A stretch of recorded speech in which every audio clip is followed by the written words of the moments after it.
अगर डंका बज रहा है मोदी जी और मोदी जी के जितने 7 सांसद हैं उनसे कह रहा हूँ, अगर तुम्हारा डंका बज रहा है तो मैं कहता हूँ दिल्ली का चुनाव है, प्रचार में कहना कि अगर हमने काम किया हो तो वोट दो दिल्ली वालों। प्रधानमंत्री गुजरात जाते, हमारे देश की प्रधानमंत्री पे मतलब एक तो मुझे शर्म भी आती है कि डंके की चोट पर झूठ बोलता है, ठीक। दूसरा मुझे थोड़ा सा तरस भी आता है कि जो व्यक्ति 15 साल गुजरात का मुख्यमंत्री रहा, 10 साल से भैया प्रधानमंत्री रहा, उसके बावजूद पूरे गुजरात में एक स्कूल ऐसा नहीं मिला जो दिल्ली जैसा हो, जहां बैठकर वो सही से फ़ोटो भी खिंचा सके।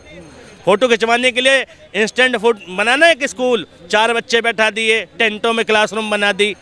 तो बताओ, इस देश के प्रधानमंत्री की ये दशा है और वो पूर्व में मुख्यमंत्री रहा है, तो उस देश के प्रधानमंत्री मोदी जी का विकास तो खोखला है। अब विदेशों में डंका बज रहा है, तुम कुछ भी कहते रहो, लेकिन सच्चाई तो ये कि औकात नहीं है तुम्हारी कि काम पर वोट मांग सको। अरविंद केजरीवाल आरोप लगा रहे हैं भारतीय जनता पार्टी पर कि ये धोखे से चुनाव जीतना चाह रहे हैं। प्रवेश वर्मा 1000-1000 रुपये बांट रहे हैं, सिरसा जी 1000-1000 रुपये बांट रहे हैं, कह रहे हैं कि वोट जो पुराने वोट हैं काटे जा रहे हैं, नए हरियाणा से नए लोगों को लाया जा रहा है, उनका वोट ही आवेदन किया जा रहा है। कि कैसे देखते हो पूरे इलेक्शन को? मोदी बम जो है वो फुस हो चुका है, तो 1000 रुपये तो बांटने पड़ेंगे, ठीक है, इसकी कोई सोचने वाली बात नहीं है। और 1000 रुपये हो सकता है कुछ दिनों में दारू भी बांटें, जो केजरीवाल वाली फ्री वाली जो कहते हैं ना, ये वो दारू उन्होंने अपने यहाँ स्टॉक करके रखी होगी जब फ्री बट रही होगी, तो कोई दो राय नहीं है। और रही बात इसकी कि दिल्ली में मुद्दों की बात, ये प्रवेश वर्मा वही सांसद ना जो भड़काऊ भाषण दे रहे थे, कभी उस व्यक्ति के मुंह से सुना कि मेरी सरकार आ जाएगी तो हम दिल्ली के अंदर स्कूलों की स्थिति और बेहतर कर देंगे या और नए स्कूल खोलेंगे? मोदी जी के केंद्रीय विद्यालय हैं दिल्ली में, प्रधानमंत्री केंद्रीय विद्यालय संगठन केंद्र सरकार के अधीन आते हैं। ये बताओ कि उसमें नॉर्मल गरीब बच्चों के कितने एडमिशन रेगुलाइजेशन में लेकर आए, मुझे बताओ। जवाहर नवोदय विद्यालय मोदी जी के अधीन, मोदी जी ने कितनी सीटें बढ़ाई हैं हिंदुओं के लिए? EWS कोटे में बता दें कितनी सीटें बढ़ाई हैं, नहीं बढ़ाई ना। तो भाई इस देश में बहुत आसान है केजरीवाल को गाली देना, मगर केजरीवाल जैसा काम करना बहुत मुश्किल है। स्कूल का ड्रास्टिक चेंज जो है, प्रधानमंत्री गुजरात जाते, हमारे देश की प्रधानमंत्री पे मतलब एक तो मुझे शर्म भी आती है कि डंके की चोट पर झूठ बोलता है, ठीक। दूसरा मुझे थोड़ा सा तरस भी आता है कि जो व्यक्ति 15 साल गुजरात का मुख्यमंत्री रहा, 10 साल से भैया प्रधानमंत्री रहा, उसके बावजूद पूरे गुजरात में एक स्कूल ऐसा नहीं मिला जो दिल्ली जैसा हो, जहां बैठकर वो सही से फ़ोटो भी खिंचा सके। फ़ोटो खिंचवाने के लिए इंस्टेंट फोटो बनाना एक स्कूल, 4 बच्चे बैठा दिए, टेंटों में क्लासरूम बना दी। तो बताओ, इस देश के प्रधानमंत्री की ये दशा है और वो पूर्व में मुख्यमंत्री रहा है, तो उस देश के प्रधानमंत्री मोदी जी का विकास तो खोखला है। अब विदेशों में डंका बज रहा है, तुम कुछ भी कहते रहो, लेकिन सच्चाई तो ये कि औकात नहीं है तुम्हारी कि काम पर वोट मांग सको। अगर डंका बज रहा है मोदी जी और मोदी जी के जितने 7 सांसद हैं उनसे कह रहा हूँ, अगर तुम्हारा डंका बज रहा है तो मैं कहता हूँ दिल्ली का चुनाव है, प्रचार में कहना कि अगर हमने काम किया हो तो वोट दो दिल्ली वालों। बता, दूध का दूध पानी का पानी हो जाएगा। और ये भी कुछ लोग तो ये आरोप लगा रहे हैं केजरीवाल के, ये पुराने जो स्कूल वगैरह थे कांग्रेस के टाइम में, शीला दीक्षित के टाइम में काम हुआ था, उसको भी ये अपना आश्रय ले रहे हैं। मैं कह रहा हूँ स्कूल जाके देख लो, पुराने स्कूल में मैं पढ़ा हूँ, मेरे स्कूल का नाम टेंट वाला स्कूल था। टेंट वाला क्यों था? क्योंकि कांग्रेस की सरकार ने शुरुआत की थी, उससे पहले स्कूल भी नहीं थे। जब बुनियाद रखी गई तो जगह अलॉट की, कांग्रेस का बहुत बहुत धन्यवाद इस मामले में कि उसने इतनी बड़ी बड़ी जगहें दी कि जहां अच्छा मॉडल प्रेजेंट किया जा सकता था। लेकिन पहले टेंट में बना स्कूल, क्लासरूम इमीडिएट रेडी करने के लिए टेंट लगे काले रंग के, उसके बाद वो टीन में आया, टीन के बाद एल्बेस्टर जो हल्का फुल्का जो पत्थर वाली टीन होती है उसमें आया, उसके बाद आज बिल्डिंग बनाई केजरीवाल ने। यानी केजरीवाल ने कांग्रेस के काम को बढ़ा दिया। जो काम कांग्रेस 20-30 साल से कर रही थी, केजरीवाल ने 10 साल में ड्रास्टिक चेंज कर दिया।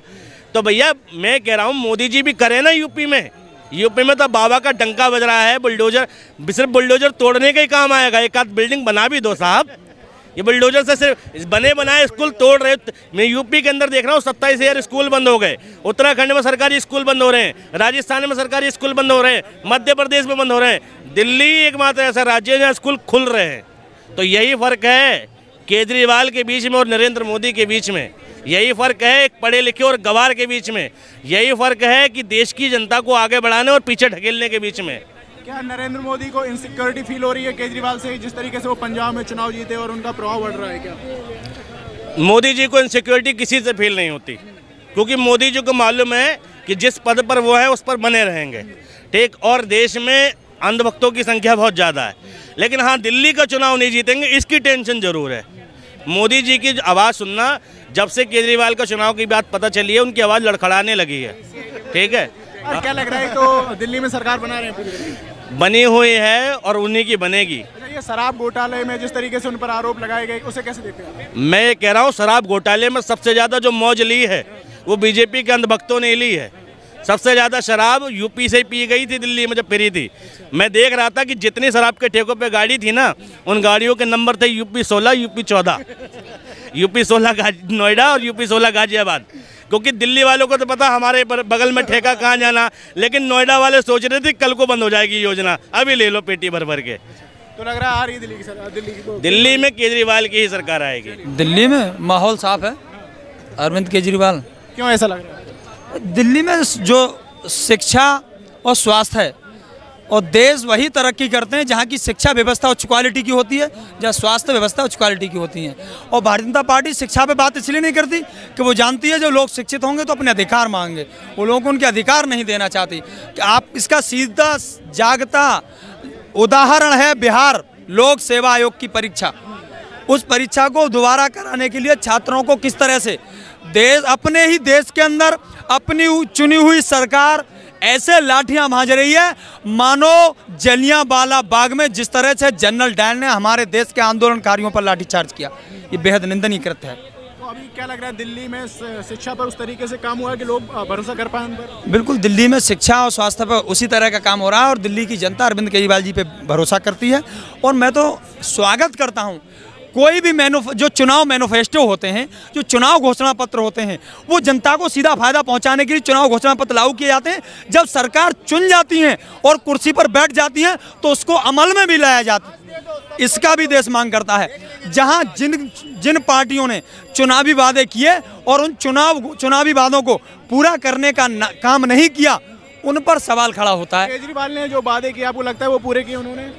अरविंद केजरीवाल जी ने शिक्षा का वादा किया, शिक्षा व्यवस्था उच्च क्वालिटी की होगी दिल्ली के अंदर, शिक्षा फ्री होगी, शिक्षा फ्री। उन्होंने कहा कि स्वास्थ्य हम इलाज फ्री देंगे, इलाज फ्री। जो काम उन्होंने कहा 200 यूनिट बिजली फ्री, तो बिजली फ्री। तो अरविंद केजरीवाल जी जो वादा करते हैं वादा पूरा करते हैं, इसलिए दिल्ली की जनता उन पर विश्वास करती है। पूर्वांचल के लोग हों, उत्तर प्रदेश के लोग हों, कई सारा जो लोग हैं दिल्ली में आकर बसे हैं और वोट बैंक भी है, क्या लग रहा है वो लोग भी कहीं ना कहीं प्रभावित हैं जैसे उनकी योजनाओं का लाभ उठा रहे हैं? पूर्वांचल के लोग ज़्यादा प्रभावित हैं, योजनाओं से तो प्रभावित हैं ही। पूर्वांचल के लोगों का जो अपमान करने का काम किया गया है, लगातार जौनपुर और सुल्तानपुर कई जिलों के वोटरों के वोट काटने का काम किया गया और उनको घुसपैठिया तक की संज्ञा दे दी गई। सबसे बड़ा सवाल खड़ा करता है जो लोग घुसपैठिया कहते हैं घुसपैठिए देश के अंदर आ गए, वो देश की सेना के शौर्य पर सवाल खड़ा करते हैं। जिस देश की सेना विश्व में सबसे मजबूत सेना है, जिस देश का सैनिक सीमा पर सजग प्रहरी बनकर खड़ा रहता है, वो किसी भी आतंकी किसी भी घुसपैठियों को देश के अंदर नहीं आने देगा। और मैं तो कहता हूं कि अगर आप कहते हो घुसपैठी आ गए तो आपकी इंटेलिजेंस एजेंसियां कहाँ थीं? और जो पूर्वांचलियों का अपमान करने का काम किया गया है, जिस तरह से मनोज तिवारी रहे हों, चाहे संजय सिंह जी की पत्नी का वोट काटने का काम किया गया, ये पूर्वांचल के लोग भी इस अपमान को बर्दाश्त नहीं करेंगे। और इस बार अरविंद केजरीवाल जी के पक्ष में ज़्यादा से ज़्यादा मतदान। वोट काटना चाह रही है, कौन लोग हैं जो आवेदन कर रहे हैं वोट काटने के लिए और क्या चाह रहे हैं वो लोग? वोट काटने का आवेदन सिर्फ वो ही कर सकता है। जैसे अभी मेरा वोट उत्तर प्रदेश के अंदर है, मुझे वोट दिल्ली में बनवाना है, तो वोट काटने का आवेदन मैं कर सकता हूं। वहाँ कुछ पार्टी के संगठन ये वोट काटने उनको किसने अधिकार दिया है कि आप किसी के वोट का अधिकार ले सकते हैं, आप उससे वोट का अधिकार छीन सकते हैं? ये आपने किसको इजाज़त दे दी है? ये संस्थाएं सिर्फ देश में नफरत पैदा करके, उनको पता है कि वोट का अंतर इतना था कि उस अंतर को हम कोई भी वादा कर लें, कुछ भी योजना ले आएँ, लेकिन उस अंतर की भरपाई नहीं कर पाएंगे। इसलिए उन्होंने वोट काटो योजना चलाई है, लेकिन ये योजना भी सफल नहीं होगी। नोट बांटे जा रहे हैं कई जगह पर, प्रवेश वर्मा के यहाँ पर खबर आई गई, हजार रुपए दे रहे हैं महिलाओं को, कैसे देखते हैं सर? मैं वही तो कह रहा हूँ, मैं उसके लिए 4 लाइनें कहूँगा कि कोई झूठों की टोली में, कोई ख्वाबों की टोली में, कोई झिलमिल में बैठा है, कोई सत्ता के नशे में, अहंकार के मद में बैठा है और ये सोचते हैं कि पैंतरेबाजी करके हम जीत जाएंगे। उनको पता नहीं अरविंद केजरीवाल दिल्ली की जनता के दिल में बैठा है। तो आ रहे हैं अरविंद केजरीवाल? बिल्कुल आ रहे हैं। कितनी सीटें लेकर आ रहे हैं? 50 प्लस आ रही है इस बार भी। कम कर दिया आपने? 50 प्लस, मैं बता दूं 50 प्लस, 60 प्लस है पिछले, 50 प्लस आनी, 50 प्लस 60 हो सकता है। झाड़ू ऐसी चलेगी कि लोगों के अहंकार को खत्म करने का काम करे।